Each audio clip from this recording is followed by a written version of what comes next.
c'était waouh, c'était fun, ou bof. En tout cas, il y a eu plein de réactions sur cette nouvelle année des CrossFit Games, et donc c'est parti, tu vas aussi avoir mon avis. Alors je vais pas te mentir, au départ, j'avais pas du tout prévu de faire cette vidéo. Mais au final, quand je faisais quelques petits posts sur Instagram, vous avez été plein à me demander mon opinion sur les épreuves, sur les participants, etc. Alors comme vous savez que je suis votre humble serviteur, ben voilà, je l'ai fait. Bon. Non, on sait tous en fait que je sais que je vais faire des vues en faisant cette vidéo, donc voilà, c'est parti, quoi qu'il arrive. Mais ça t'empêche pas pour autant de mettre un petit pouce bleu, ça me fera plaisir par contre. Donc pour commencer, il y a quand même pas mal de choses à dire sur cette édition des CrossFit Games, mais pour le coup, je vais principalement m'attarder sur les individuels. C'est pas que j'ai pas envie de parler encore de l'équipe de Froning qui a gagné, ou même des jeunes qui ont performé, et notamment des petits Français de notre côté, parce que c'est clair qu'on a des petites pépites, et si elles arrivent à exploser, bah y a moyen que ça fasse quand même pas mal de bruit. Mais pour moi, là où je les attends vraiment, c'est quand ils vont arriver dans l'arène des grands, et montrer que la nouvelle génération, elle va tout péter. Je pense vraiment que ça va être le feu et j'espère que tu es d'accord avec moi. Si dans cette vidéo tu penses que je vais te détailler watt par watt tout ce qui s'est passé, non,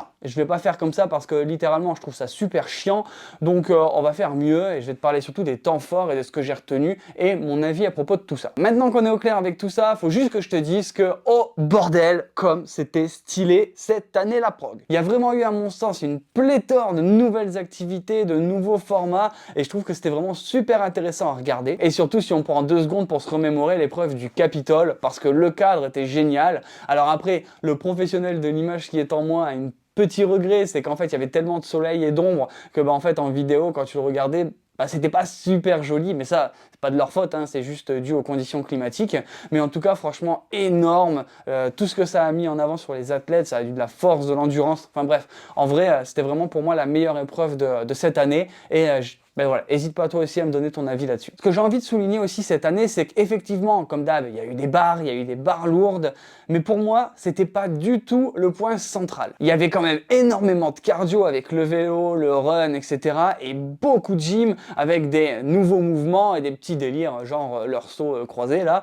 Mais voilà, il y a vraiment eu plein de choses. Donc s'il y a bien une leçon à retenir cette année, si tu veux t'améliorer, bah, sors de ta box, va courir, fais du vélo, va nager, bref, diversifie-toi et sois surtout curieux de tous les sports qu'il peut y avoir autour. Et dans cette optique de nous définir un vrai fitness complet, je pense que CrossFit cette année, bah, ils ont rempli le contrat, il n'y a rien d'autre à dire. C'est ce point que je veux souligner parce qu'on a toujours dit que le CrossFit c'était le but d'avoir un fitness équilibré. Et là on le voit, parce qu'à leur niveau, dès qu'on commence à avoir une faiblesse, bah, tu le payes cash. On regarde par exemple le parcours d'Elea Adams. Au niveau cardio, franchement, elle a été énorme. Il n'y a rien à dire, elle a vraiment tout pété en vrai, la gym, etc. C'était vraiment trop cool. Puis après, on arrive au Capitole, et là, ben, effectivement, la partie où elle court et où il faut tenir, on va dire, en résistance, ça va.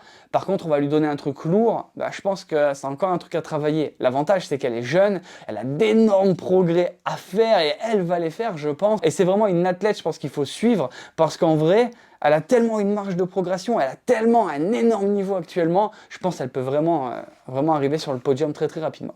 Après, petit aparté les gars, là vous voyez que je me retourne parce qu'en fait il y a un moustique qui est juste derrière moi. Donc ça veut dire que littéralement pendant que je fais cette vidéo, je vais me faire piquer comme une petite merde. Voilà, donc je donne quand même mon sang pour vous, respectez ça, abonnez-vous au moins. Pour revenir à cette histoire de cardio, quand tu vois Elea Adams qui court justement avec le truc où il fallait faire 400, 600, 800 mètres, elle est aérienne, elle est légère, etc. Et derrière il y a Tia qui la course, franchement on aurait dit un rhino qui avait envie de la buter. En tout cas c'est ce qui m'a marqué, c'est le fitness, il prend des différentes formes et c'est super intéressant. Faut quand même aussi saluer notre petit Willy qui revient tout juste de blessure et qui arrive à finir à une bonne place aux Games. Donc ça franchement respect à lui, il se démarque. Alors certes le problème dans ces CrossFit Games c'est qu'on montre tout le temps les 3 premiers de chaque hit. Donc on l'a pas vu beaucoup pendant les Games, on a vu le résultat. Il a gagné un hit quand même pendant ces Games. Donc en vrai respect Willy, si tu passes par là, bah, encore bravo à toi. Je sais c'est pas le seul français en indiv, il y avait aussi Guillaume Briand. Mais bon lui c'était sa première participation et c'est pareil, ben, encore une fois, même s'il n'est pas dans le top du classement, il est quand même dans les 30 meilleurs du monde.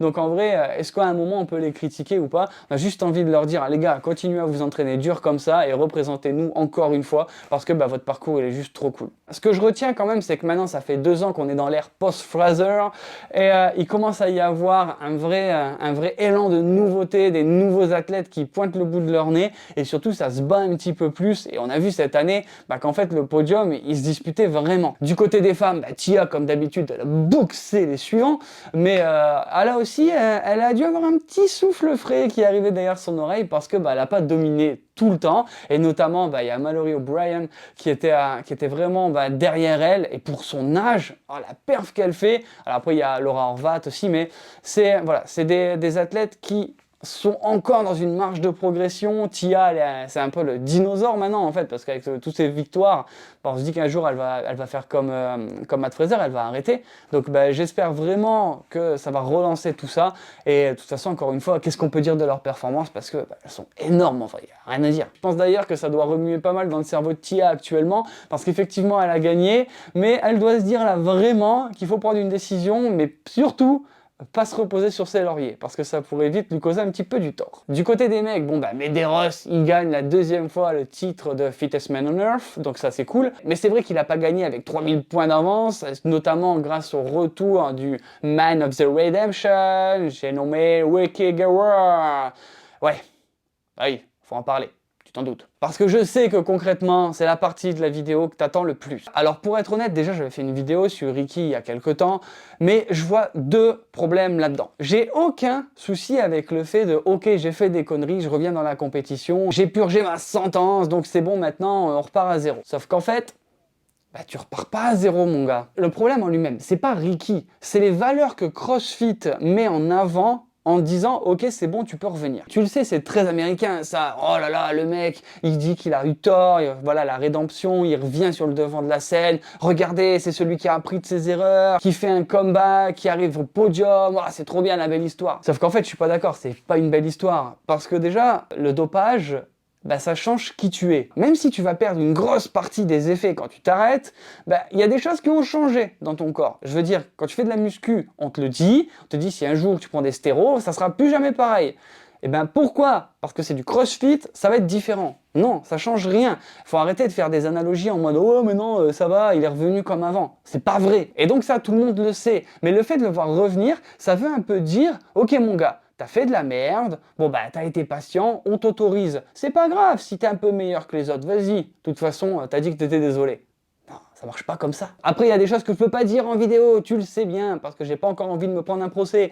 Mais on a tous notre avis sur le sport de haut niveau, mais la question elle est pas là. Là, elle est vraiment sur une question de valeur, comme je l'ai dit juste avant. C'est comme si en faisant la transition, il y avait Richard Virenque qui revenait, qui faisait le Tour de France, qui gagnait, et on se dit ah bah non, bah c'est bon mon gars, t'inquiète, hein, t'as eu des années où tu veux pas faire, maintenant c'est bon, tu t'es réentraîné, t'es bon. Ben non, personne pourrait le croire, personne pourrait lui faire confiance. Et surtout, ben, même si, dans le meilleur des cas, effectivement, il n'y a plus d'effet, il s'est entraîné comme un fou, il a battu tout le monde, ben, il n'y a jamais personne qui accordera du crédit à sa victoire. Et le plus compliqué dans tout ça, c'est qu'en fait, on voit que CrossFit, eh ben, ils font de la pub sur ce gars-là. Donc en gros, c'est clairement, enfin en tout cas à mon sens, un truc de dire, ok les gars, bon bah vous voulez prendre des raccourcis, c'est pas grave, si après vous assumez, vous pourrez revenir, il n'y aura pas de souci.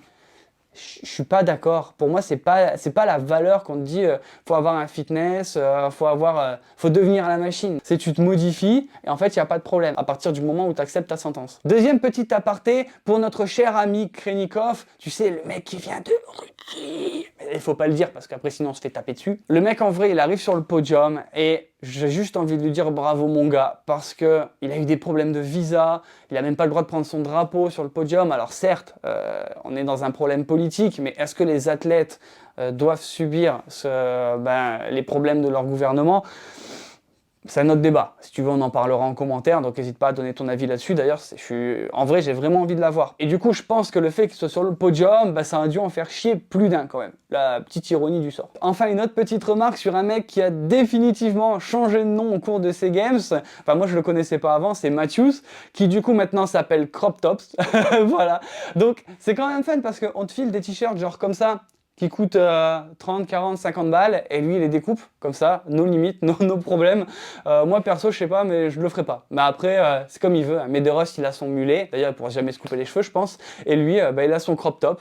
Donc je sais pas trop si on va voir ça arriver dans nos box, j'espère pas, en tout cas perso, parce que c'est c'est un peu bizarre, hein, mais enfin ça c'est mon avis, mais en tout cas voilà, moi il s'est fait remarquer, et puis bah, il a pas démérité parce que n'empêche il a des sacrés perfs pour sa première apparition dans les games, donc aussi hein, voilà, faut toujours se dire que ces gens-là ils sont dans les 30 meilleurs mondiaux, donc ils ont un niveau de fou, et ils peuvent se permettre des écarts de style, ce qui veut dire que toi tu ne dois pas le faire, hein. C'est important ça. Voilà, c'était mon avis sur les games. Et sinon, toi, t'en as pensé quoi? En vrai, utilise vraiment l'espace commentaire parce que j'ai fait cette vidéo pour vous. Donc la moindre des choses, c'est que vous laissiez des commentaires, faut pas déconner. Et d'ailleurs, si tu veux reparler aussi de l'affaire Ricky Guerrero, parce que maintenant j'ai appris à le dire, tu vois, à force d'écouter les games, bah tu peux cliquer sur cette vidéo que j'avais faite il y a quelques temps pour justement parler de son retour à la compétition. En attendant, ciao ciao!